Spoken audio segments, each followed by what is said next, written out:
Mga kaibigan, welcome back. Eto, mabilis at mainit na balita po sa ating pambato na si Kai Sotto. Hindi po siya makakapaglaro sa preseason game nila ngayong araw. Ano nga ba ang dahilan?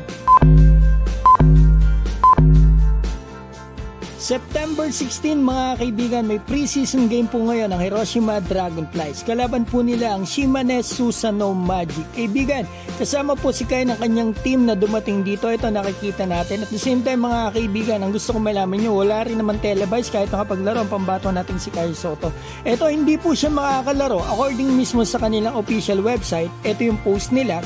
Ito nga dito sa match nila, wala po si Terashima dahil nga po sa preparation nito sa Asian Games, at ang ating pambato ay absent din o wala sa game na ito due to conditioning adjustment. As a result, both players will not be participating in this match. So nakakalungkot naman, hindi makakalaro ang pambato natin. At talagang ipinagtanong ko na rin ito ayon sa aking source po na Japanese.